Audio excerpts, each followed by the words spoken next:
Olá pessoal, bom dia, boa tarde, boa noite a todos os senhores que são inscritos no nosso canal Anotações de Processo Civil.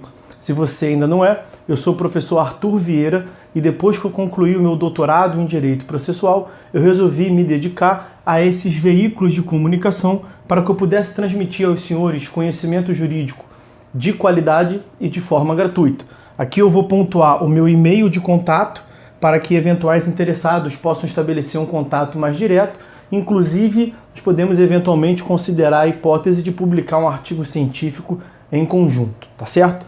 Bom, gostaria de pontuar também com os senhores o nosso canal no YouTube. Se você ainda não é inscrito, basta clicar no ícone do livro que fica no canto inferior do vídeo para que você se inscreva. Sugiro também que você clique no ícone do sininho para que você possa ativar as notificações dos vídeos que são constantemente disponibilizados por aqui. Gostaria de apresentar também aos senhores a nossa plataforma acadêmica arturvieiracursos.com.br, arturvieiracursos.com.br, onde os senhores encontrarão cursos online de modo gratuito, inclusive com a emissão de certificado válido em todo o território nacional, tá certo? Então, após a pausa, nós vamos tratar do vídeo de hoje. Olá, meus amigos! Vamos dar prosseguimento à análise, ao estudo do processo civil, a leitura do nosso livro Anotações de Processo Civil. Estamos a tratar do direito probatório, mais especificamente do meio de prova da perícia. E vamos falar no vídeo de hoje, está na tela ali destacado para os senhores, o perito. Vamos lá. O perito é um especialista em determinado ramo do saber, técnico ou científico, convocado como auxiliar da justiça para atuar no processo em que foi determinada a realização de prova pericial. Vejam que dispõe o artigo 156 do CPC. O Código equipara à figura do perito os órgãos técnicos ou científicos que dominem a especialização necessária para realizar a perícia. É o que se encontra no parágrafo 1º desse artigo 156. Fala-se em conhecimento técnico ou científico porque, às vezes, o ponto controvertido não se prende necessariamente a aspecto que exige estudo ou aprimoramento acadêmico. Basta o conhecimento, ainda que empiricamente adquirido, para a pessoa ser perito. O CPC de 73 estabelecia uma preferência. Deveria ser escolhidos profissionais de nível superior, devidamente inscritos em seu órgão de classe.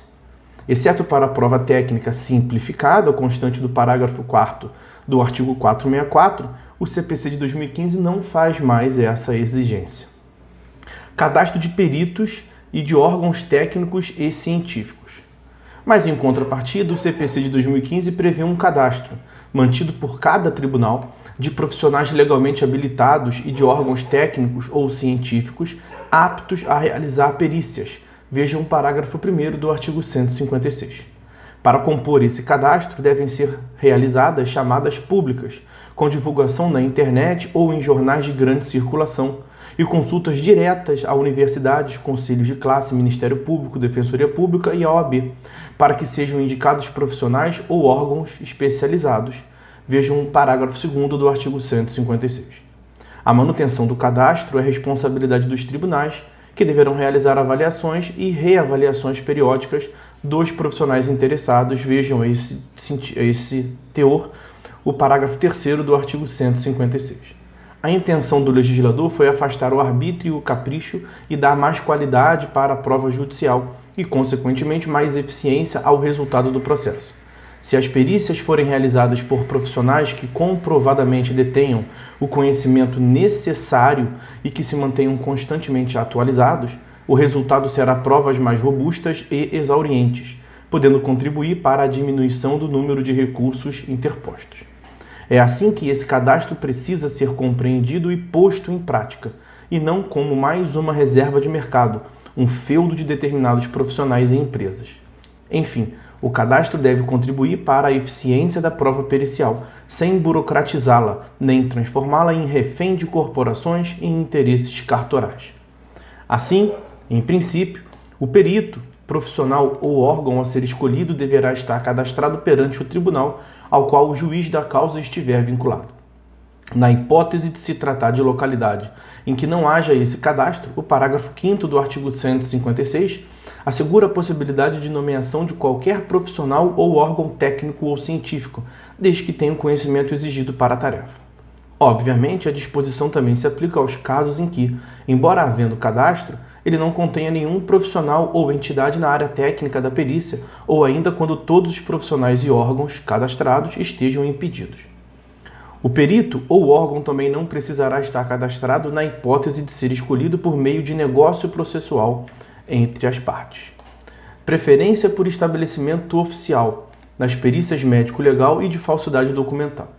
Na hipótese de perícia para verificação de falsidade documental ou de perícia médico-legal, a lei determina que deverá ser nomeado preferencialmente perito ou técnico integrante dos estabelecimentos oficiais especializados, Instituto de Criminalística e Instituto Médico Legal. Onde não houver tais estabelecimentos, a nomeação recairá sobre profissional ou órgão técnico que estiver mais bem aparelhado para a função. As listas periciais nas varas ou secretarias. Além do cadastramento do tribunal, deverão ser organizadas listas de peritos nas varas ou secretarias para que a distribuição seja equitativa, observadas as especialidades e a capacidade técnica. Vejam o parágrafo 2º do artigo 157 do CPC. Para tanto, os profissionais e órgãos especializados interessados poderão habilitar-se para compor essas listas. Caberá a cada juízo tornar públicos os documentos necessários para a habilitação nas listas. Mas a lei não estabeleceu, como condição, para a designação como perito, a prévia inserção na lista. A lei não dá nem sequer preferência para quem esteja na lista. A lista serve para assegurar a distribuição equitativa. Daí que, na medida em que vão sendo designados profissionais ou órgãos previamente cadastrados no tribunal para atuar como peritos em processos daquele específico juízo, cabe à vara ou secretaria providenciar para que sejam listados e se controle, consequentemente, a distribuição equitativa. Suspeição e impedimento do perito. Aplicam-se ao perito as mesmas regras pertinentes ao juiz quanto ao impedimento e à suspeição. Veja o inciso 3º do artigo 148 do CPC. Na condição de auxiliar do juiz, o perito deve ser imparcial. Para se verificar eventual suspeição ou impedimento em relação à perícia realizada por órgão técnico ou científico nomeado, este deverá informar ao juiz os nomes e dados de qualificação dos profissionais que participarão da perícia. Veja o parágrafo 4º do artigo 156 do CPC. As partes podem arguir a suspeição ou impedimento do perito nos termos adiante examinados. Perícia que exija conhecimentos multidisciplinares. Conforme dispõe o artigo 475, tratando-se de perícia complexa que abranja mais de uma área de conhecimento especializado, o juiz poderá nomear mais de um perito e a parte indicar mais de um assistente técnico. Não é incomum que, no mesmo processo, sejam realizadas duas ou mais perícias autônomas entre si. Por exemplo, uma médica para saber se o autor, vítima de um acidente, perdeu o movimento das mãos e agora não pode mais desenvolver a atividade musical a que antes se dedicava, e outra contábil para definir quanto o autor receberia como remuneração por sua atividade. Mas a regra em questão concerne a hipótese distinta. Ela se aplica quando se tratar de uma mesma e única perícia que exija conhecimento multidisciplinar. Então, poderão ser nomeados peritos e assistentes técnicos com diferentes especializações para a realização dessa mesma e única perícia, dita, por isso, complexa. Exemplo, para definir se houve desequilíbrio na equação econômica financeira de um contrato administrativo de concessão de rodovia, pode haver a necessidade de conjugação de conhecimentos de engenharia, contabilidade, administração, dentre outros ramos do conhecimento. Não é de se descartar que uma perícia inicie-se como simples, isto é, com a atuação de um especialista em uma única área, e na medida em que a investigação avance, perceba-se a complexidade da questão e a esclarecer-se, de modo a exigir o concurso de especialistas de outras áreas. Nesse caso, de ofício, a pedido das partes ou por sugestão do próprio perito original, o juiz deverá nomear peritos dessa outra área e franquear às partes a possibilidade de indicação dos respectivos assistentes técnicos. Escusa e responsabilidade do perito. Ao ser nomeado, pode o perito escusar-se do encargo, quando a tarefa lhe for impossível ou acarretar ônus excessivo, ou ainda quando não tiver ele o conhecimento necessário, devendo apresentar suas razões nos 15 dias subsequentes à sua intimação. Vejam o caput e o parágrafo 1º do artigo 157. Também poderá o perito reputar-se impedido ou suspeito. Nessa segunda hipótese, inclusive por motivo de foro íntimo. Julgando a escusa, o juiz nomeará outro perito. Aceitando o encargo, assume o perito o dever de cumprir a diligência com zelo, independentemente de prestação de compromisso. É o caput do artigo 466. Ele pode ser severamente responsabilizado na hipótese de prestar informações inverídicas.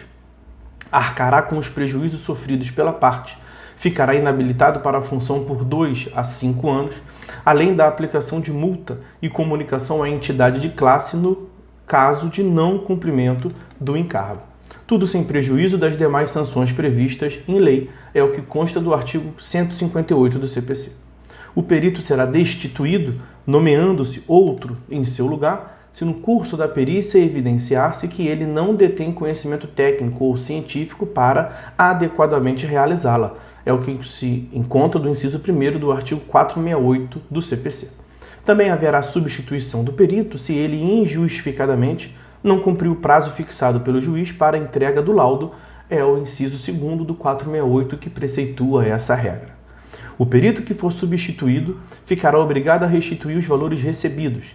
Se não o fizer no prazo de 15 dias, ficará impedido de atuar como perito pelo período de 5 anos, sem prejuízo de a parte que tiver adiantado o pagamento dos honorários contra ele, promover execução, cumprimento da decisão que determinar a restituição.